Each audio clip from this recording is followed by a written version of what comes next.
ಓಂ ಶ್ರೀ ಗುರುಭ್ಯೋಂ ನಮಃ. ಹರಿ ಓಂ. ನಮಸ್ತೆ ಎಲ್ರಿಗೂ. ಹೇಗಿದ್ದೀರಾ? ಎಲ್ಲರೂ ಚೆನ್ನಾಗಿದ್ದೀರಿ ಅಂತ ಅಂದ್ಕೊಳ್ತಿದ್ದೀನಿ. ಎಲ್ಲರೂ ಚೆನ್ನಾಗಿರಿ.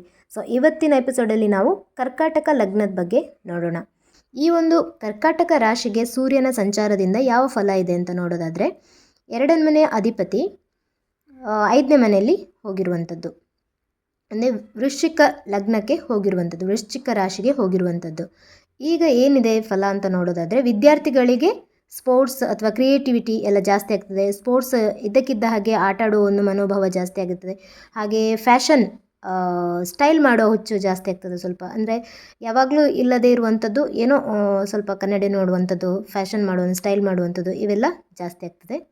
ಹಾಗೆ ಓದೋ ಕಡೆ ಸ್ವಲ್ಪ ಗಮನ ಇರಲ್ಲ, ಅಭ್ಯಾಸ ಸ್ವಲ್ಪ ಮಾಡೋದಿಲ್ಲ, ಹಾಗೆ ಸೋಂಬೇರಿಗಳಾಗಿರ್ತಾರೆ.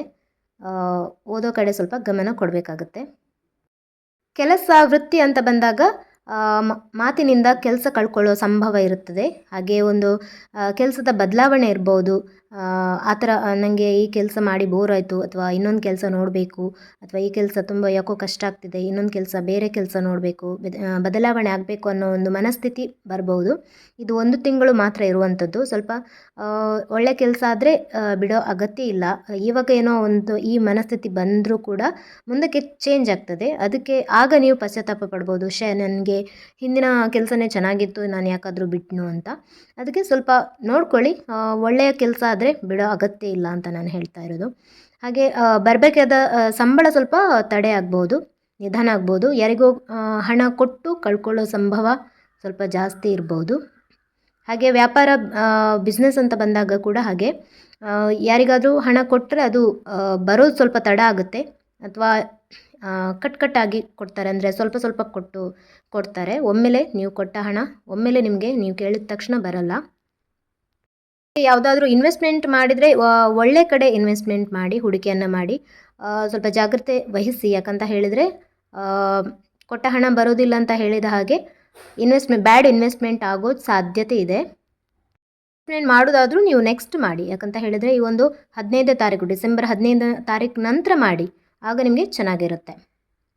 ಕೆಲಸಗಾರರಿಂದ ಅಥವಾ ಕೆಲಸಗಾರರ ಸಮಸ್ಯೆ ಬರ್ಬೋದು, ಅಂದರೆ ಕೊರತೆ ಬರ್ಬೋದು. ಕೆಲಸಗಾರರು ಬಿಸ್ನೆಸ್ ಮಾಡುವವರಿಗೆ ಹೆಚ್ಚಾಗಿ ಕೆಲಸದವರು ಇಲ್ಲ, ಯಾಕೋ ಕೈ ಕೊಡ್ತಿದ್ದಾರೆ ಅಂತ ಅನ್ನೋ ಒಂದು ಪರಿಸ್ಥಿತಿ ಬರ್ಬೋದು. ಸ್ವಲ್ಪ ನೋಡ್ಕೊಳ್ಳಿ. ಫ್ಯಾಷನ್ ಡಿಸೈನ್, ಹಾಗೆ ಸ್ಪೋರ್ಟ್ಸ್ ಅಥವಾ ಕ್ರಿಯೇಟಿವ್ ಆಗಿರುವಂಥದ್ದು, ಅಥವಾ ಯೋಗ, ಹೀಲಿಂಗ್, ಇಂಟೀರಿಯರ್ ಡೆಕೋರೇಟರ್ಸ್, ಇಂಥವರಿಗೆಲ್ಲ ಈ ಒಂದು ತಿಂಗಳು ತುಂಬ ಚೆನ್ನಾಗಿರ್ತದೆ. ಕ್ರಿಯೇಟಿವ್ ಆಗಿ ನಿಮ್ಮ ಮೈಂಡ್ ತುಂಬ ಚೆನ್ನಾಗಿ ವರ್ಕ್ ಆಗುತ್ತೆ. ನೀವು ಮಾಡುವಂಥ ಕೆಲಸ ಅದು ಚೆನ್ನಾಗಾಗುತ್ತೆ. ವೈವಾಹಿಕ ಜೀವನ ಅಂತ ಬಂದಾಗ ಪ್ರೀತಿಯಿಂದ ಸ್ವಲ್ಪ ಮಾತುಕತೆ ಎಲ್ಲ ಜಾಸ್ತಿ ಆಗುತ್ತೆ. ಅತಿ ಆದರೆ ಅಮೃತನೂ ವಿಷ ಅಂತ ಹೇಳ್ತೀವಿ. ಹಾಗೆ ಒಬ್ಬರ ಪ್ರೀತಿ ಅತಿಯಾದಾಗ, ಅಂದರೆ 5ನೇ ಮನೆಯ ಪ್ರೀತಿ ಅಂತ ಹೇಳಿದರೆ ಪ್ರೀತಿಯ ಮನೆಯೇ, ಆದರೆ ಅದು ಏನು ಮಾಡುತ್ತೆ ಅಂತ ಹೇಳಿದರೆ ನಮ್ಮ ಇಷ್ಟವನ್ನು ಬೇರೆಯವರ ಮೇಲೆ ಹೇರುವಂಥದ್ದು. ಆಗ ಅವರಿಗೆ ಉಸಿರುಗಟ್ಟೋ ಒಂದು ಸಂದರ್ಭ ಬರ್ತದೆ. ಹಾಗೆ ಅದು ಅತಿಯಾದರೆ ಕಷ್ಟ ಆಗ್ತದೆ. ಹಾಗೆ ಅದನ್ನು ಸ್ವಲ್ಪ ಕಂಟ್ರೋಲ್ ಮಾಡ್ಕೊಳ್ಳಿ. ಏನಾದರೂ ಅಂದರೆ 5ನೇ ಮನೆ ಜೊತೆ ಬೇರೆ ಮನೆಗಳು ಸೇರಿದಾಗ, ನಿಮ್ಮ ಜಾತಕದಲ್ಲಿ ಬೇರೆ ಬೇರೆ ಮನೆಗಳ ಒಂದು ಏನು ಕನೆಕ್ಷನ್ ಬಂದಾಗ ಸ್ವಲ್ಪ ಕಷ್ಟ ಆಗ್ಬೋದು, ಅಥವಾ ಒಳ್ಳೆಯೂ ಆಗ್ಬೋದು. ಅದು ನಿಮ್ಮ ಜಾತಕದಲ್ಲಿ ಸೂರ್ಯ ಎಲ್ಲಿ ಇದ್ದಾರೆ ಅಂತ ಅದನ್ನು ನೋಡಿಕೊಂಡು ಡಿಸೈಡ್ ಮಾಡಬೇಕಾಗುತ್ತೆ. ಯಾಕಂತ ಹೇಳಿದರೆ ಒಬ್ಬೊಬ್ಬರ ಜಾತಕ ಬೇರೆ ಬೇರೆ ಆಗಿರ್ತದೆ. ಹಾಗಾಗಿ ನಾವು ಗೋಚರದಲ್ಲಿ ಬರೋ ಫಲ ಅದಕ್ಕೆ ಕನೆಕ್ಟ್ ಆಗಿರ್ತದೆ. ಸ್ವಲ್ಪ ಒಳ್ಳೆಯೂ ಇರ್ಬೋದು, ಸ್ವಲ್ಪ ಕೆಟ್ಟದ್ದು ಇರ್ಬೋದು, ನೋಡ್ಕೋಬೇಕಾಗುತ್ತೆ. ವಿವಾಹ ಆಗದೇ ಇರುವವರಿಗೆ ಹೊಸ ಪ್ರೀತಿ ಸಿಗ್ಬೋದು, ಅಂದರೆ ಲವ್ ಸ್ಟಾರ್ಟ್ ಆಗ್ಬೋದು ಅಂತ ಈ ಮಂತಲ್ಲಿ. ಆರೋಗ್ಯ ಅಂತ ಬಂದಾಗ ಹೀಲಿಂಗ್ ಆಗುತ್ತೆ. ಮೆಡಿಸಿನ್ ತಗೊಳ್ಳಿ ಅಥವಾ ತಗೊಳ್ಳದೇ ಇರಲಿ, ನಿಮ್ಮ ಕಾಯಿಲೆ ಗುಣ ಆಗ್ತದೆ. ನಿಮ್ಮ ಆತ್ಮಬಲ, ಮನೋಬಲ ಇದರಿಂದನೇ ಚೆನ್ನಾಗಿ ಒಳ್ಳೆಯದಿದೆ, ಅಂದರೆ ಗುಣ ಆಗುತ್ತೆ. ಕಾಯಿಲೆ ಎಂಥದೇ ಇರಲಿ ನೀವು ಗೆಲ್ತೀರಿ. ಹಾಗೆ ಆಧ್ಯಾತ್ಮವನ್ನು ಫಾಲೋ ಮಾಡೋದು ಒಳ್ಳೆಯದು.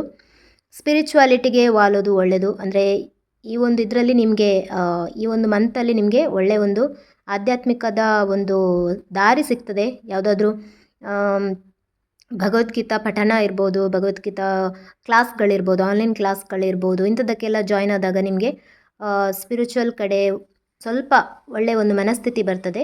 ಅದು ನಿಮಗೆ ಚೆನ್ನಾಗಾಗ್ತದೆ. ಹಾಗೆ ಮಕ್ಕಳಿಂದ ಆರೋಗ್ಯ ಸಿಗ್ಬೋದು, ನಿಮಗೆ ಮಕ್ಕಳಿಂದ ಹೆಲ್ಪ್ ಸಿಗ್ಬೋದು.